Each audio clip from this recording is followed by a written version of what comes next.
إنا أنزلناه قرآنا عربيا لعلكم تعقلون. Assalamualaikum warahmatullahi wabarakatuh. Alhamdulillah wassalatu wassalamu ala rasulillah wa ba'du. Pemirsa Edumalji yang dirahmati Allah Ta'ala, bertemu kembali kita di program Bahasa Arab dalam pembahasan Mulakhas Qawaidil Lughatil Arabiyyah, masih di perincian Al-Mubtada. Kita memasuki di poin yang kelima dan yang keenam, yang terakhir, yaitu kaidah-kaidah mubtada. Di poin yang kelima di halaman 29 dalam kitab disebutkan boleh kita menghapus mubtada dengan membiarkan khobar saja. Kaidahnya mubtada dan khobar harus ada. Seperti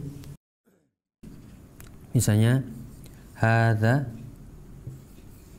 kitabun. Ya, hadza kitabun atau hadhihi madrasatun.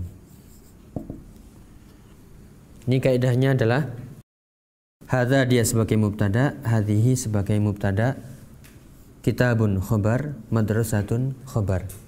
Yaitu kita menyertakan dua-duanya, mubtada dan khobar, mubtada dan khobar. Di kaidah yang kelima ini ternyata kita boleh menghapus khobarnya, yaitu membiarkan menghapus mubtadanya dan membiarkan khobar berdiri sendirian. Bagaimana? Yaitu ketika kalau kita sering membaca kitab-kitab bahasa Arab, terkadang kita menemukan judul, misalnya Kitabus Shalah. Ya, tahu-tahu ada judul seperti ini, Kitabus Shalah. Ini bagaimana cara mengi'rabnya? Bagaimana kita mengatakan ini susunan apa? Ini hanya susunan mudhof, mudhof ilaih. Apa maksudnya? Apakah ini sudah ada mubtada khobarnya? Maka di kaidah yang kelima ini, yaitu mu'alif menyebutkan ini pada dasarnya adalah susunan mubtada khobar, akan tapi dihilangkan mubtadanya. Dalam judul-judul kitab tulisan ini sudah ada mubtadanya. Mana mubtadanya? Yaitu ditakdirkan, diperkirakan, yaitu dengan hadza. Maka ini adalah hadza, di sini hadza adalah mubtada, Kitabus Shalah adalah khobarnya. Tapi hadzanya ini disembunyikan atau dihapus. Maka menjadilah Kitabus Shalah. Maksudnya adalah hadza Kitabus Shalah. Ini adalah kitab tentang sholat. Contohnya kalau kita memakai misalnya memakai muannats, Qawaidu Al-Lughatil Arabiyyah. Kita ingin menulis sebuah tulisan dengan judul Qawaidul Lughatil Arabiyyah. Kita pampang di sini sebagai judul. Maka ini sebenarnya juga susunan mubtada khobar. Akan tetapi mubtadanya kita sembunyikan, seolah tidak ada. Dan takdirnya diperkirakan ini adalah hadhihi. Hadhihi Qawaidul Lughatil Arabiyyah. Maka seperti itulah ada, yaitu kaidah menyebutkan bahwasanya boleh kita menghapus mubtada dalam keadaan apa? Ketika kita menulis anawin. Anawin ini adalah judul-judul tulisan.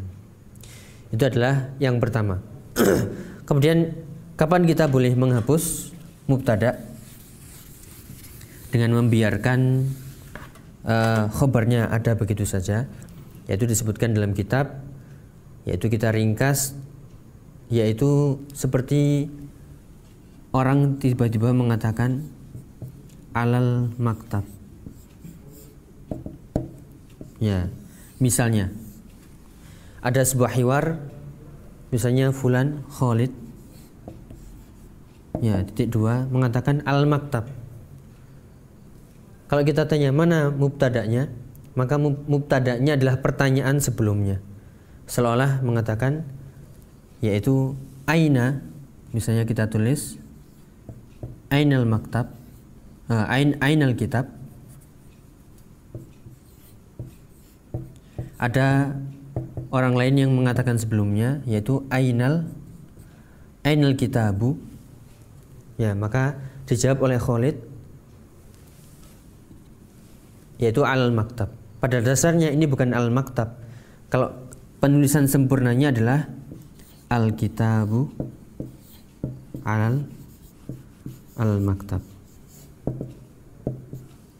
Ya, maka al kitabu inilah mubtada'nya. Tapi kita hapus ketika kita ingin menjawab sebuah pertanyaan, ainal kitab, ainal kitabu, kita langsung menjawab alal maktabi. Pada dasarnya itu ada mubtada yang disembunyikan, yang dihapus, yang takdirnya susunan sempurnanya adalah al kitabu alal maktab. Sehingga Khalid yang hanya mengatakan al maktabi, padahal di situ ada al kitabu yang disembunyikan. Maka itulah kaidah yang membolehkan kita menghapus mubtada, yaitu jika kita menulis sebuah judul atau ketika kita menjawab sebuah pertanyaan, yaitu tanpa menyebutkan mubtada, yaitu kedua kalinya. Itu adalah poin yang kelima, kapan boleh kita menghapus mubtada. Sedangkan poin yang keenam, yaitu melalui kaidah kita tadi atau pada pertemuan sebelumnya mengatakan ma'rifah ataupun yaitu ma'rifah menjadi mubtada. Kemudian mubtada harus di awal. Boleh kita mendahulukan mubtada ataupun mendahulukan huruf setelah mendahulukan huruf tertentu kemudian mubtada, seperti huruf istifham, kemudian harfun nafyin dan semisalnya. Ya, adapun kaidah yang keenam dari mubtada ini adalah boleh kita mengakhirkan mubtada dan mendahulukan khobar. Contohnya dalam kitab disebutkan, yaitu mamnu at-tadkhin.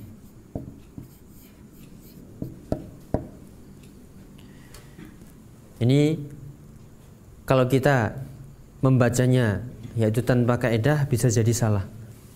Bisa jadi kita membaca mamnu'ut tadkhini, ya, atau mamnu'un tadkhini atau mamnu'ut tadkhinu.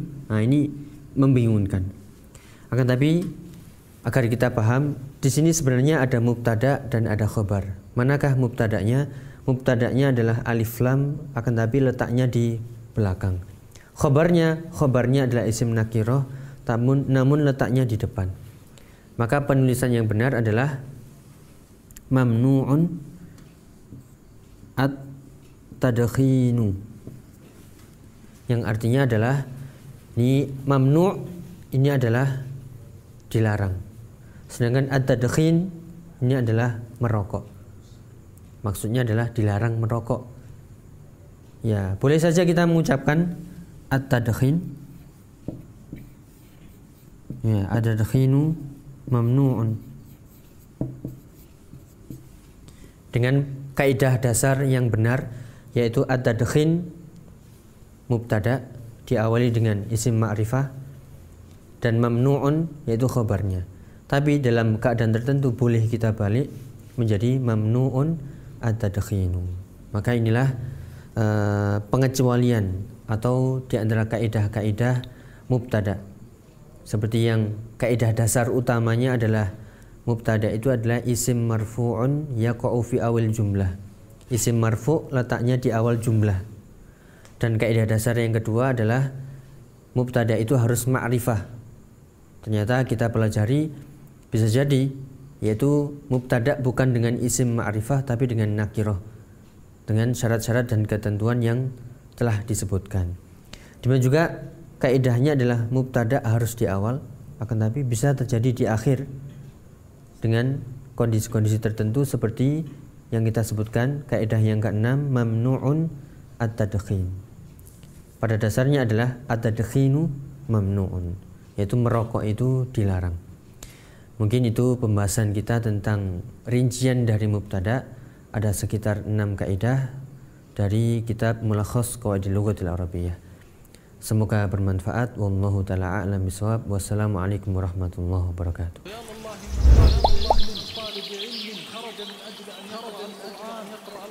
يحفظ القرآن بأمة محمد صلى الله عليه وسلم